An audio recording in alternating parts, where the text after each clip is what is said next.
Hello and welcome to Chabot News for April 26, 2017.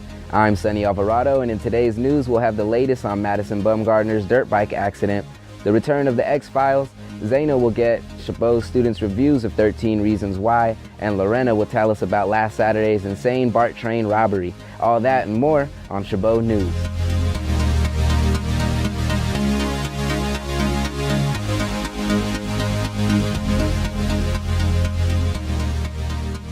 On Tuesday, a federal judge in San Francisco blocked an executive order by President Donald Trump that threatened to deny federal funding to sanctuary cities and counties. United States District Judge William Orrick issued a preliminary injunction in a pair of lawsuits filed by the city of Santa Clara and the city of San Francisco. The judge said it is unconstitutional for the executive branch to place new conditions on federal funds because that would intrude on Congress's spending power. Santa Clara County Supervisor Cindy Chavez said in a statement, "We're fighting for the United States Constitution, and we succeeded after the Trump administration tried to do an end run around it. The court's decision is a win for the neediest people in our nation." The San Francisco and Santa Clara County lawsuits were among several filed around the nation to challenge the executive order, but were the first to receive a judicial ruling. As we've all come to hear the infamous phrase, "the struggle is real," it is becoming all the more real, it seems, as studies have shown a six-figure salary is now considered low income in certain parts of the Bay Area. These new numbers come from the federal government Department of Housing and Urban Development. The salaries are for a family of four. In San Francisco and San Mateo counties, the salary is $105,000. Santa Clara County is at about $84,000. Contra Costa County is at about $80,000. This means that a family of four in San Francisco earning more than $100,000 a year can now qualify for affordable housing. To put this in perspective, low income for a family of four across the U.S. is $24,399. A San Francisco resident states six figures is a substantial amount of money in most places, Megan said, and the fact that it doesn't get you much here is a bit sad. And now here's Lorena reporting at a Hayward BART. A routine ride on BART over the weekend turned into utter chaos when roughly 40 to 60 teenagers stormed a train, committed multiple robberies. The crime occurred Saturday night when the unarmed teens hopped fare gates at the Coliseum station and jumped onto a train bound for Dublin, according to BART and witnesses' accounts. Within seconds, the teenagers grabbed purses, snatched cell phones, and left at least two victims with face and head injuries. The minors managed to escape moments after raiding passengers on the train and station platform. A total of 7 robberies were reported. 1 purse and a duffel bag were seized, along with 5 cell phones. All but one of the robberies happened on the train. Back to you, Sonny. Thanks, Lorena. A couple was arrested Thursday for allegedly trying to shoot an 11-month baby boy inside a McDonald's restaurant on Washington Avenue in San Leandro. The suspects were identified as Antioch residents Marcel Brooks and Adana Ibe. Reporters learned the baby's father texted the alleged shooter to confirm both the mother and baby were inside the McDonald's and to carry out the plan. Once the couple was arrested, Brooks implicated the female shooter and said he had nothing to do with it. Then the woman confessed, saying it was all his idea. San Leandro police are certain the couple intended to kill the 11-month baby boy who was inside the restaurant with his mother. Through the course of the interview, we are confident that there was a conspiracy placed between these two subjects here to harm that child, San Leandro Police Department Lieutenant Isaac Benabou said. The female suspect was inside the restaurant, approaching the female and her child, and fired 1 shot close range, then exited the restaurant. Benabou said, "The bullet never hit the child and broke the glass instead. In my opinion, it was a miracle that she missed." Benabou said Brooks and eBay appeared in court Thursday afternoon and will be charged with conspiracy to commit murder and attempted murder. And now here's Zaina's report on 13 Reasons Why. As the Netflix's original show 13 Reasons Why came out on March 31st, 2017, a lot of college students are left with a huge impact after finishing the series. Here are some of the Chabot College students who took the message out of the show. Hi, my name is Ariana Arshaga, and so I just kind of wanted to talk about 13 Reasons Why, I guess, and how it's like a new Netflix show and stuff like that, and I guess mostly on the message towards it. And a lot of people have been giving like negative reviews about it, about how, oh, it glorifies suicide or whatever, but obviously that's not the whole point of the show. The whole point of the show is that, like, for every little thing that you do that could affect someone, no matter how little you think it is, and hopefully the message of the show will translate into society, because a lot of bullying is still around and you don't know if it's going to stop or not, but hopefully with this show it will somewhat decrease it, and it will shine some sort of light on that situation. And yeah. Alright guys, my name is Alyssa and I'm here to tell you my thoughts about 13 Reasons Why. So I think 13 Reasons Why sends a really powerful message because, you know, it talks a lot about bullying, depression, post-traumatic stress disorder, everything you can think of that a high school student goes through. Personally, the message that it brought to me was, you know, bullying is really something that sucks and really leaves, you know, you traumatized. Being someone who's bullied in high school, it brought back a lot of like open wounds that I didn't want to think about, a lot of stress that it brought towards me. You know, that's probably where I got like all my anxiety and stress from. I think one of the things that people should know is that bullying really hurts people regardless of if it's with actions or violence.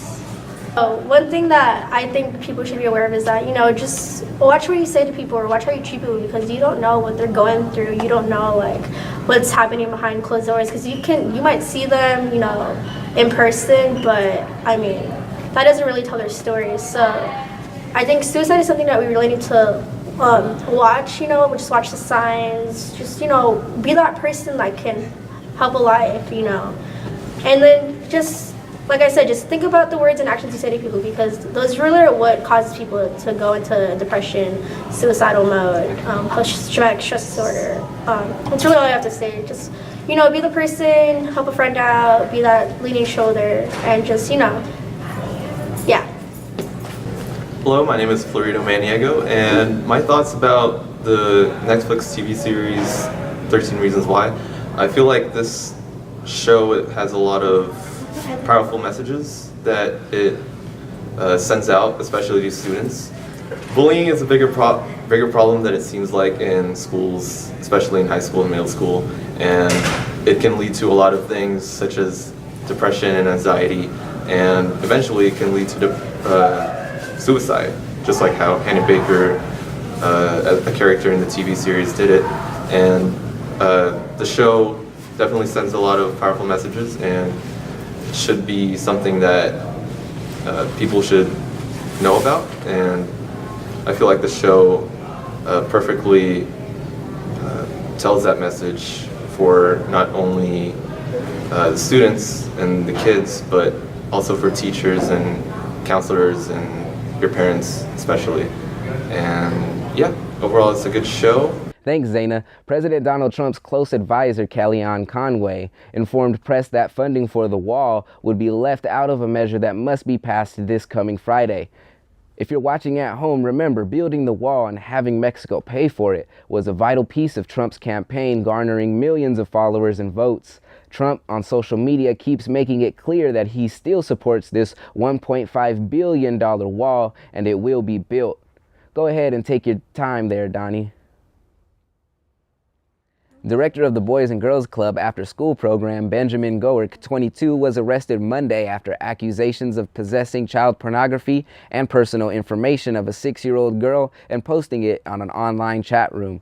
It is yet to be confirmed if the girl was associated with the Boys and Girls Club. Goerk, a resident of Rohnert Park, posted $50,000 bail and is awaiting his court hearing this coming Friday. And now here's Ari with entertainment. Elton John has contracted a rare and occasionally deadly infection, resulting in a cancellation of his upcoming show in Las Vegas and Bakersfield. This harmful and unusual bacteria landed John in an extensive hospital stay, including a 2-night stay in intensive care. 9 shows in all will be canceled, and he is hoping to resume his tour in June in his native England. It is believed that this infection has contracted during the South American portion of his tour, and upon flying home during a break in the tour schedule, he became violently ill. Elton John has now been discharged from the hospital and is expected to make a full recovery. The Rocket Man said in a statement that he is extremely grateful to the medical team for their excellence. The X-Files has officially been contracted for another season on Fox. Last year, the epic sci-fi series returned to Fox with 6 brand new episodes after a 14-year hiatus. With a new season on its way, producers are saying this season will be much bigger than the 10 episodes for fans to indulge in. Chris Carter will be returning this season as an executive producer, as well as the beloved David Duchovny and Gillian Anderson. The final episode of the 2016 season ended with Mulder dying and with the Fox Network delaying the renewal of the contract. Many fans feared the series would be dying as well. Fox president David Madden assured his viewers that the creative minds and brilliant work of the X-Files team will propel the pop culture phenomenon forward. Production for season 11 will resume this summer. That is it for entertainment news this week. Now back to you, Sunny. Thanks, Ari. Should we still believe in flying cars? Apparently so. Good news is that numerous prototypes are being worked on by various manufacturers, and companies like Uber are already humoring the idea of a service called Uber Flight. Jeff Holden, Uber's chief product officer, said, "You literally push a button and you get to fly." Depending on traffic, getting to San Francisco from San Jose could take upwards to 2.5 hours. With Uber Flight, the trip could take as little as 15 minutes. Bad news is that the everyday citizen won't be flying them anytime soon, since they are technically private planes. Operators would be required to possess a special license to operate the flying cars, and don't even get started on the safety and traffic laws that would need to be created. Now here's Miranda with sports. On Thursday, a dirt bike riding accident caused San Francisco Giants' Madison Bumgarner a bruised rib and a grade 1 or 2 sprained left shoulder. Due to the injury, Bumgarner is being placed on a 10-week disabled list for the first time in his career. ESPN's Buster Olney reported that the Giants are also worried about him, but they will have more information in following days. Another concern is that the organization may have him out for 2 months.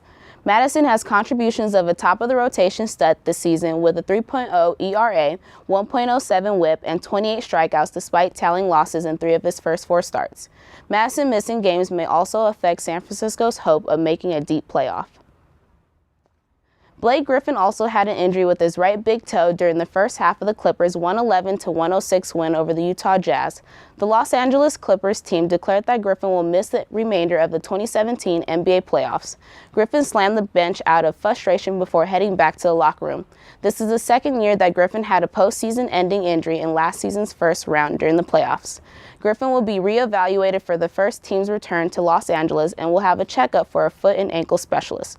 Back to you, Sunny. Well, that's it for Chabot News this week. Thanks to all the students and staff in the Mass Communications Department here at Chabot College for making this production possible. You can watch us anytime online at youtube.com/ChabotTV. Stay tuned to KCTH Channel 27 for more Chabot TV.